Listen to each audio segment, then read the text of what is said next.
Over the last week, the bike and the repair have developed a case of oily incontinence. From underneath, the oil looks like it's coming from the repair area. However, I'm not going to fret about it or really do anything about it until I take the engine out.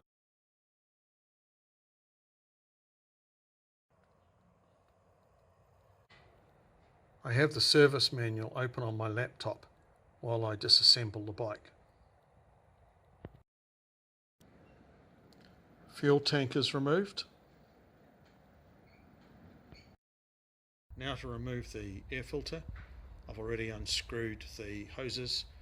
The foam that handles the blow-by has turned into some sort of fungus. We reveal the innards. Now to remove the carbs. It's a bit of a fiddle getting the retaining bolts off from the two inside carbs, but once removed it all just slips out quite easily, with the choke cable having to be prized off, I see. Not forgetting the fuel pump hose, which of course I'd forgotten. I also have to remove this thing, which hooks through to the carburetor throttle, and I guess is some sort of idle speed adjuster or something like that. Now the carbs are free, and you can tell I've been successful by the amount of petrol that's tipped out of the bowls and all over the floor. Now to remove the radiator and cooling system. This pan shows how it runs.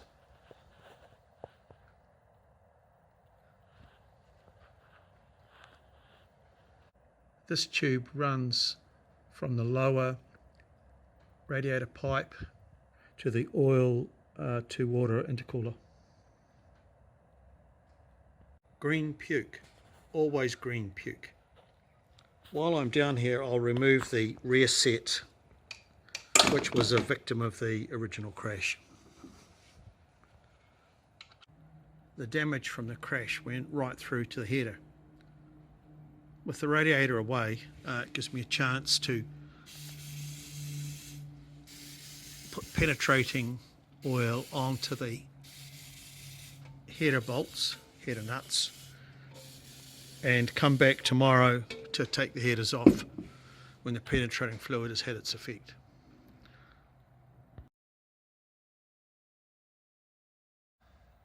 The exhaust bolts have come off quite easily with the normal hand pressure, satisfying pop, and they're off.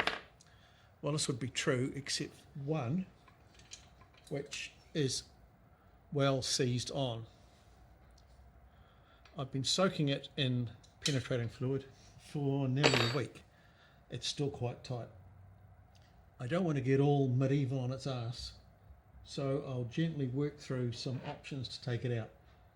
The first option is just to wiggle backwards and forwards and see if I can free it up with the normal driver. And the next option is to give it a bit of shock treatment with a hammer. If that doesn't work, I go up the scale one more time and apply heat. If that fails, well, of course, if that fails, I am in the crap.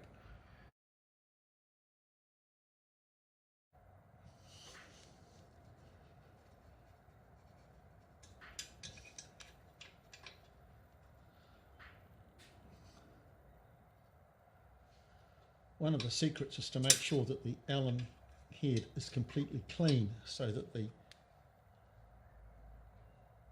Allen key can actually go in it and not round out the cap head.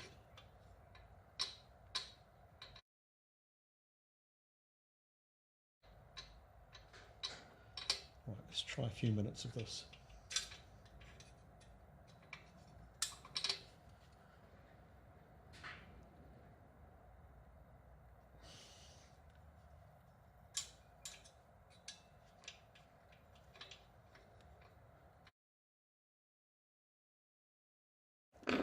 The flange is not sitting on it square and it may be jamming in the flange.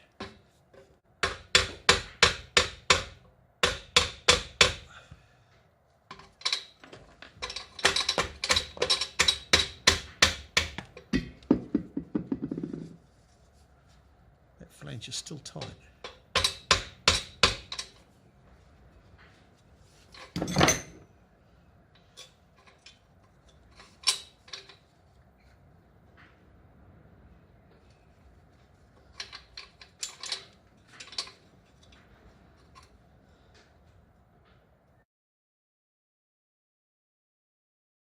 That doesn't want to go anywhere. I'm twisting through the shaft of the screw and it's not moving along the threads at all. Those threads are well gummed in. So now we move up the scale and apply a little bit more violence. I've got a variety of punches and tools to get at it. We'll see how I can actually get a whack onto it quite cleanly.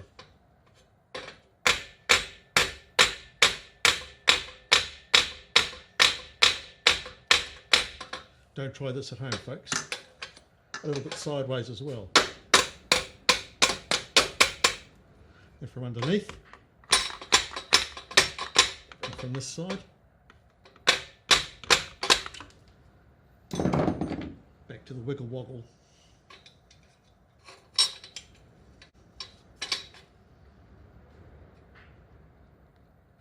She don't want to come off. She like it jammed in there.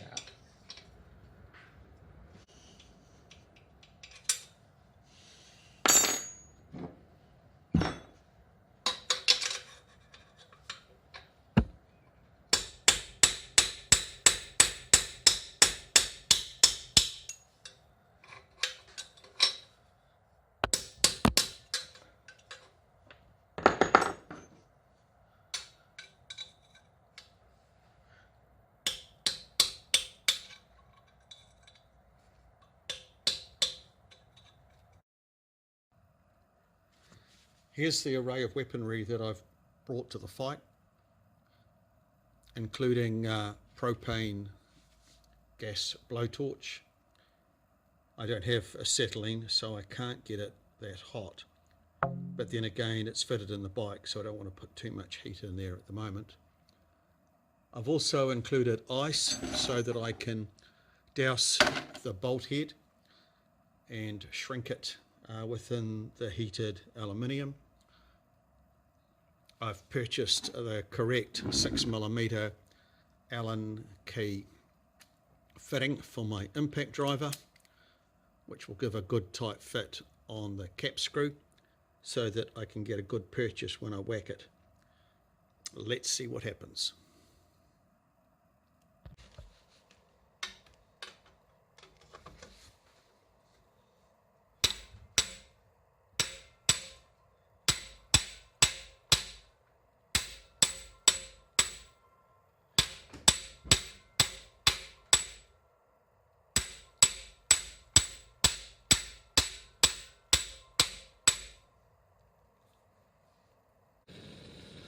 Let's up the ante.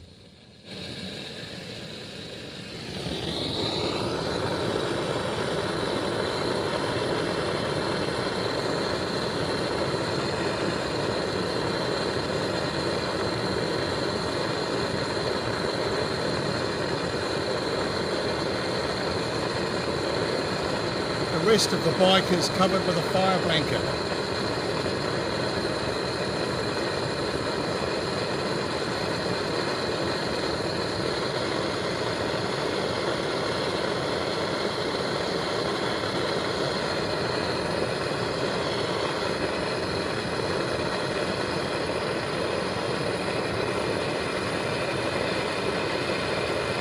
The stud has inevitably, or the bolt has inevitably sheared off, leaving me with a repair job after the event.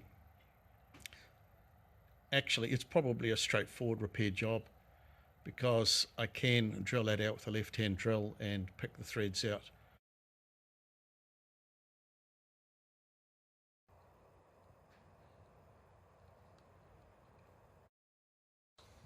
Two bolts, bolt 1 bolt 2, and we should be sans exhaust system.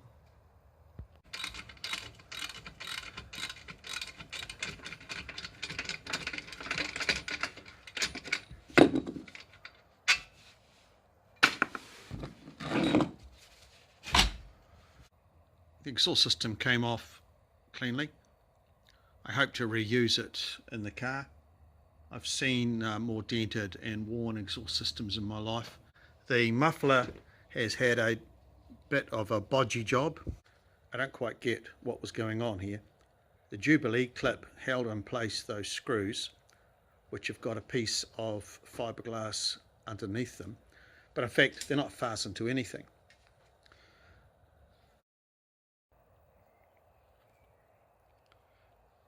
I'm sure that screw held a baffle in place on the inside. The baffle's been removed.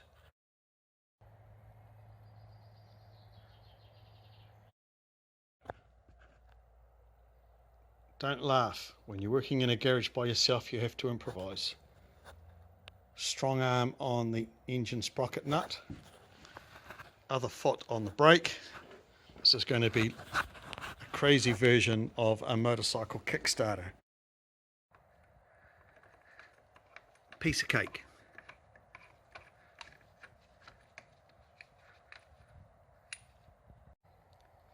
Now we get to the exciting bit.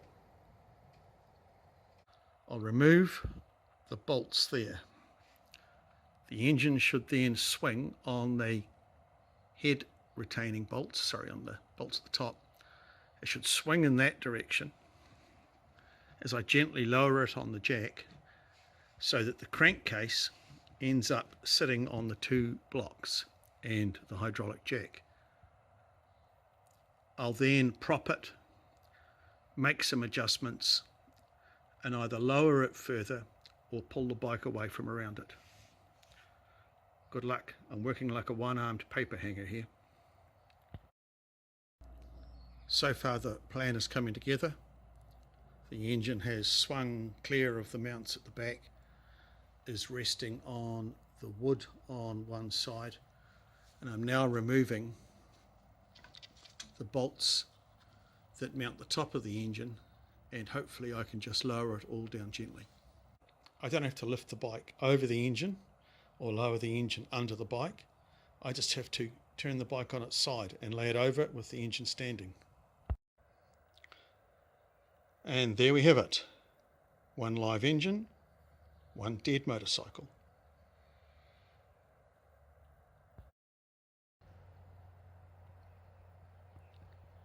Well, that ain't gonna happen.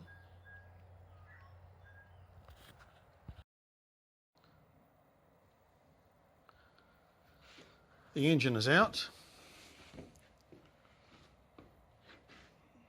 A deceptively small engine, which will be perfect for a small bike engined car. I can't say removal of the engine was 100% successful, as I've got a manifold bolt to remove on the right hand side, but nevertheless it's out, and I can move to the next stage of the project. It's a little too hard to manhandle by myself, so I'll get a trolley out and move it down on a set of wheels to my workshop, where I'll lift it onto the bench with a gantry crane. The motorcycle itself still has to be cannibalized for its brakes, its electrics, its instruments, and chain and sprocket. There won't be much left by the time that I'm finished with it.